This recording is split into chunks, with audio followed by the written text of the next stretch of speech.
I'm joined today by Jim Hill, who's the first African American senator and treasurer of Oregon, maybe best known for co sponsoring the establishment of a holiday in honor of Martin Luther King Jr. and passing the Anti Apartheid Act. He is also the author of the new book, The New N Word, The White Middle Class. This is a very provocative title, right? I mean, what are you talking about when you say the white middle class is the new N word?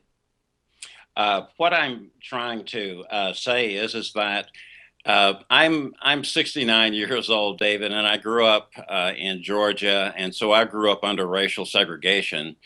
And the book is about the parallels now of how the white middle class, in many ways, is being treated the way that we were discriminated against in the way that we were when I was growing up, especially economically. So explain that. I mean, when people hear you say, well, the white middle class today is being treated like African Americans pre 1964 Civil Rights Act, for example, that might be confusing, right? They'd say, well, I'm not seeing white middle class only signs at restaurants or at water fountains, et cetera. So, but, and you're saying specifically economically. So give us some examples. Especially economically. Well, the simple fact is that the middle class, which is mostly white people, has not had a raise in 30 years. I mean, basically, the middle class, all and mostly, of course, the middle class of the United States is mostly white, has not had a raise in 30 years.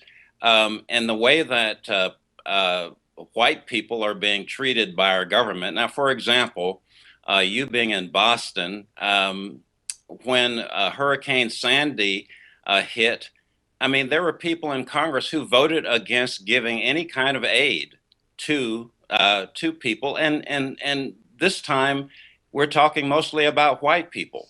But the economic suppression is really the main issue. Right, but wasn't it also mostly white people from other parts of the country, not in the Northeast, who were voting not to give aid to victims of Hurricane Sandy? Well, it when it comes to victims of a natural disaster, Yeah. what difference should that make? That should not make any difference at all. You're saying And the race of the victims shouldn't make a difference, or we shouldn't talk about the race of those voting? I just want to make sure I'm understanding the argument, Mr. Hill. well, what I'm saying is that to vote against super hurricane victims not receiving aid, regardless of whether they are, regardless of their gender or their race or anything else, that's just wrong. And there's a meanness to it.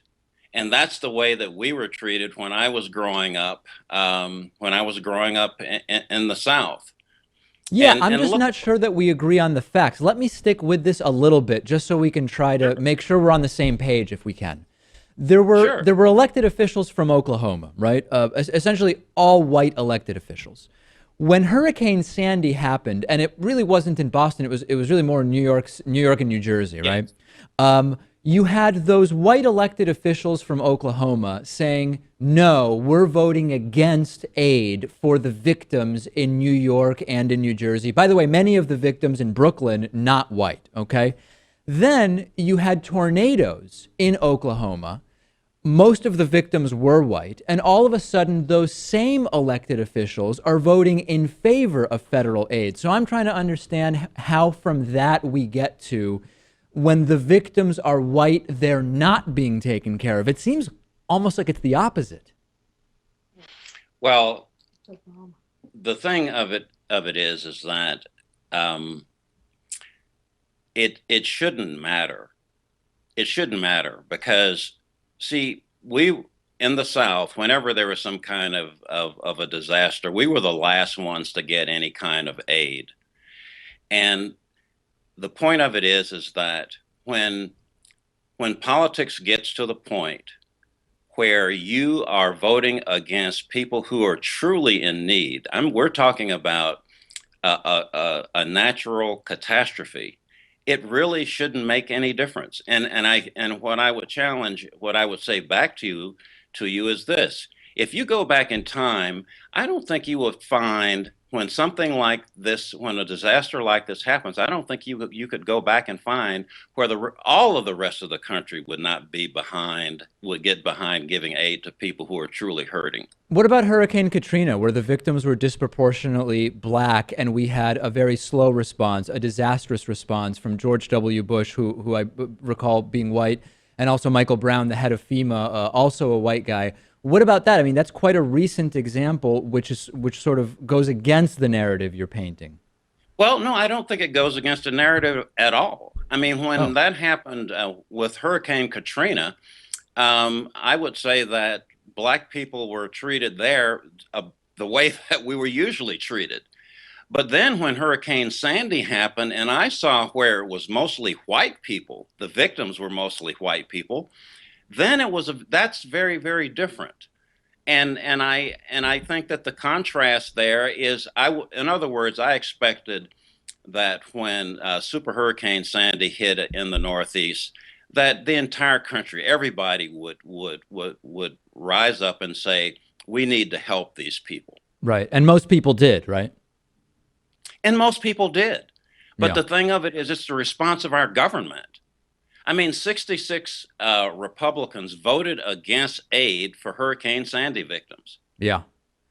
Now, Okay. and So, so tell me, so that's this, our government is supposed to be serving us and serving all of us. And what I'm saying to you is that if you get to the point where you have a natural disaster and they're still playing politics, and most of the people that were affected, most of the people that were affected by Hurricane Sandy, these are white middle class people. yeah.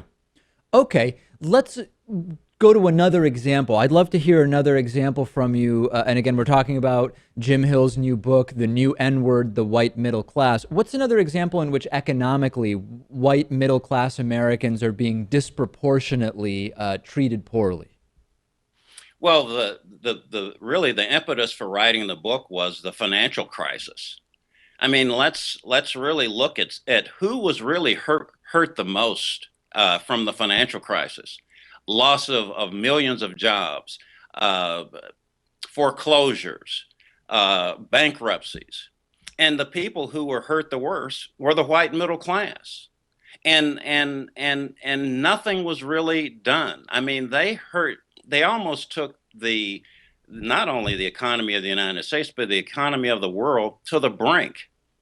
And still nothing happened to the people who perpetrated that. Well, yeah, I And that's agree with you 100% there. I mean, the repercussions for those who caused and exacerbated the financial crisis, there is no doubt that the consequences were not even a fraction of what they should have been. But isn't the reality that that there were more whites affected by that more indicative of the sort of structural reality that there were more whites with mortgages, for example, who could be victims of the mortgage crisis?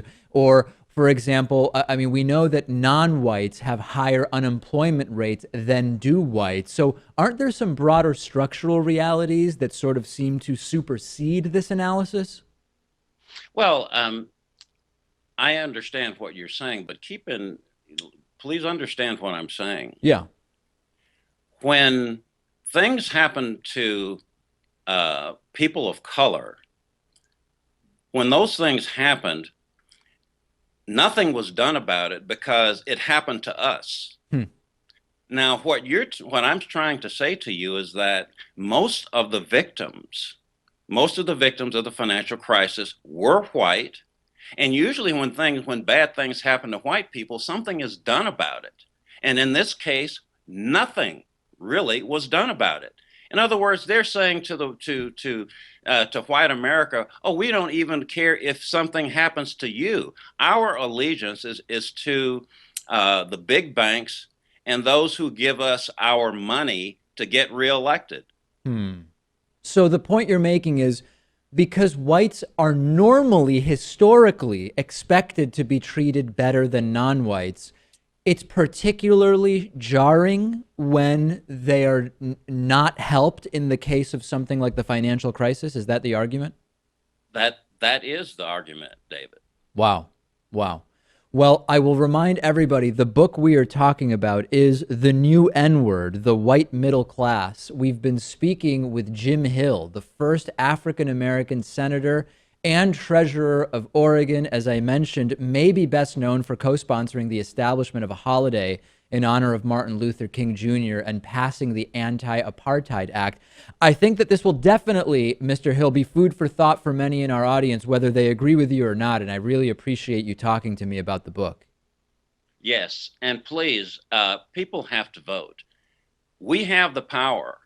And what I'm trying to do is say to the white people of the white middle class is that you're being treated in a way that you are not used to being treated. You have to wake up and understand that there is a war on the middle class, especially economically, and the American dream is being taken away from you, like they tried to take the American dream away from us.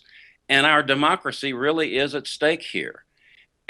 Our country is supposed to be a land of opportunity for everybody. And what I'm trying to say, when white people start getting mistreated, then we have a very serious problem, not only for the people, but for the country as a whole. All right. A direct warning to white people, Mr. Jim Hill. Really a pleasure having you on. Thank you, David. Thank you for having me.